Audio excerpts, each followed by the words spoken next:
a lot of people have been asking about my first Taekwondo tournament, which was supposed to take place on March 6th, Sunday. Week. Yep. This last Sunday.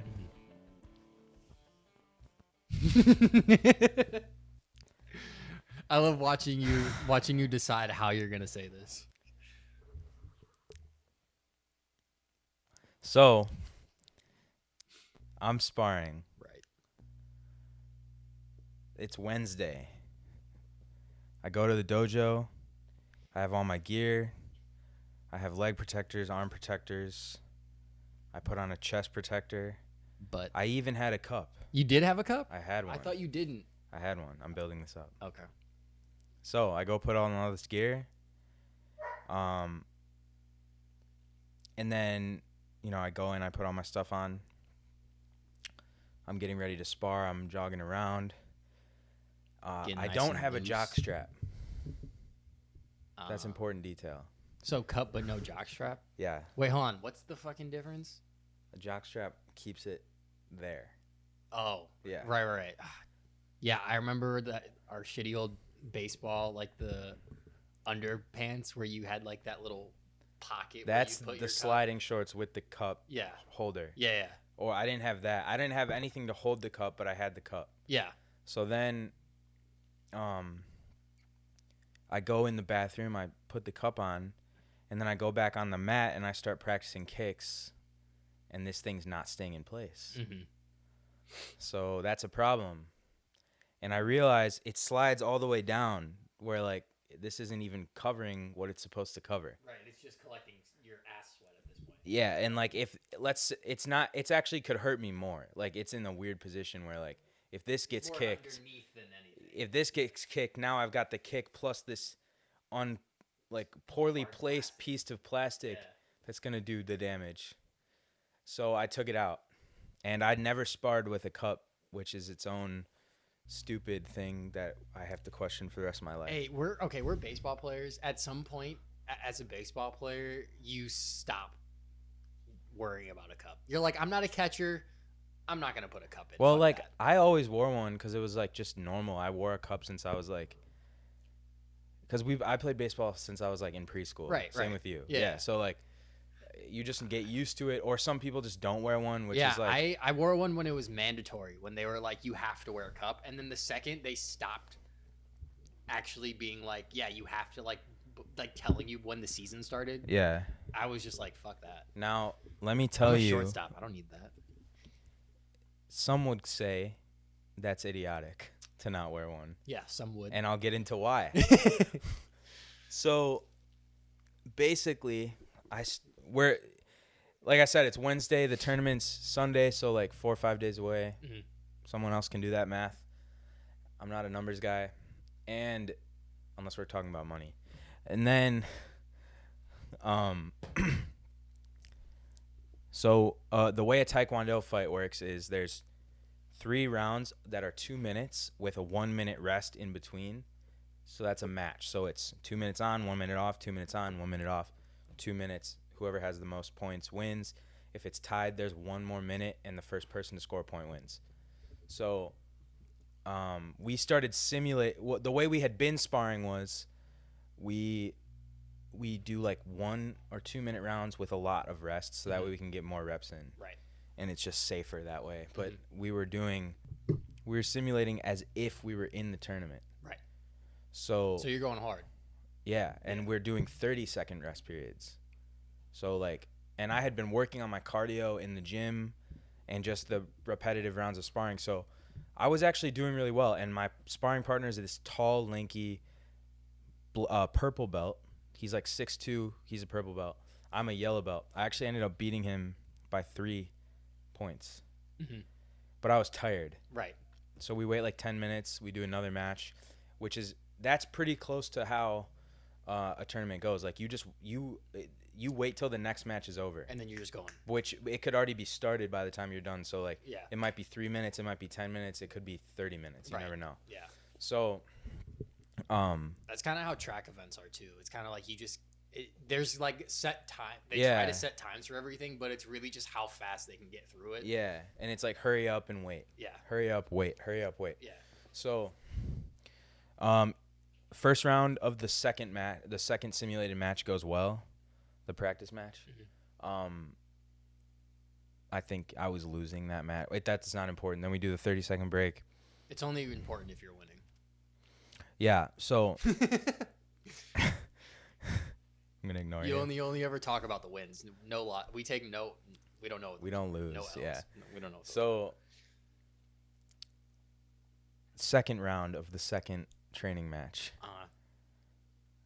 Now, the way I spar against this sparring partner of mine, his name's Jeremiah, is he's quicker than me. He's longer than me. Physically, he's just has more advantages. He's the more of a physical specimen. I'm slower, less range. Mm-hmm. But so my strategy for him is move in a circle. So it's hard for him to like track me down. Right. So I move in a circle around him, and I use this front arm. And I keep in mind when we fight, we have the arm shields on. Mm-hmm. And I just block all his kicks, so I can get into close range when he kicks, and then I just try to go for the punch, kick him back. Or get him. Yeah, like once he kicks, I'm close to him. Right. But if I get out of the way and I try to dodge him, that takes a lot more of a toll on my cardio, and it keeps me out of range. I can't kick him then. Right. So I can't score. Yeah, see, that's like, I would probably, my fighting style would be more evasive rather than straight up. Well, it depends on the opponent. Right. Because if I was fighting you, you have much less of a range advantage on me than he does. Right. So it's a whole different style. Yeah. So I'm doing that. I'm going in a circle. I'm blocking his kicks. I'm landing kicks. I'm going in a circle, blocking kicks, landing kicks. I'm kind of pushing him forward a little bit, or I'm pushing him backward. I'm going forward. Mm-hmm. And then I think I landed a kick, and I got back out really quick, and I circle to my left. Mm-hmm. And I'm tired because keep in mind, it's basically like high intensity cardio, short rest break, high intensity cardio. Oh yeah, we had to do that shit in track. Yeah. We would have to like run a 200 and then get like a minute rest, and then we would have to run like 10 200s. For anyone who's watching this, if you don't spar or anything and you want to understand how this feels, do 2 minutes just bouncing up and down on your feet and like throw some kicks in there just randomly, like, and you'll get it. Do that. Just throw 2 minutes on. Like 2 minutes on, 30 seconds off. If you want to understand how this feels. Besides, you're wearing a gi and you have all the yeah. So I had, and you've already been in the lesson like working out. Like so this is second fight of the night, exactly. And yeah, I'm in workout tights, workout leggings, and like just workout leggings, and then an undershirt that's like an athletic shirt, right? And then leg protectors, arm protectors, gi, belt, chest protector, helmet. Right. No cup. Right.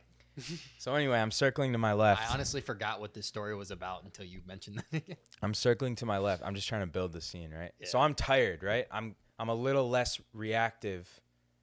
I'm cognitively physically once you lose your physical a little bit, your mental starts to go a little bit, which is so dangerous. That's especially why cardio in fighting. That's why cardio matters so much. But anyway, he throws a spinning back kick, and I just was a little late to get out of the way, and he landed it into my left nut. Full contact, not just landed it. Like anybody who's gotten like a solid nut tap knows that feeling. Like getting it. And that just really hurts. Like just one of these, or like makes you nauseous. You're yeah, just like, like it hurts. You get all the feelings, right? Right. He fully landed it, and what ended up happening, your left nut exploded. My left nut. Basically, the way your nut works is there's there's the organ, right? There's and then there's a protective tissue around the organ. Mm-hmm.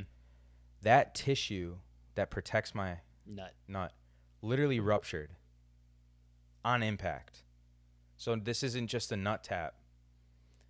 This was full on Your like nut, my organ. your ball exploded. My ball exploded, and so I I crashed to the floor. Long story short, I go home that night, and I'm just icing my groin, and I wake up the next day. The pain keeps getting worse. Friday morning. So you waited 2 nights. 2 nights. 2 nights. Friday morning, I You, woke up and probably I was couldn't like, walk Friday morning. I could barely walk at all. Yeah. And I'm only taking Motrin at this point. No painkillers or anything. Keep in mind, when the injury happened, when I took the injury. You kept fighting. No. Okay. I went down and was like, I'm not in the tournament anymore. Oh, so you knew. Like I knew 8 minutes later when the pain didn't go away, I was like, This is. this is still at 9 out of 10. Uh-huh. This hasn't, and I'm gonna puke. I'm not going. I can't fight Sunday.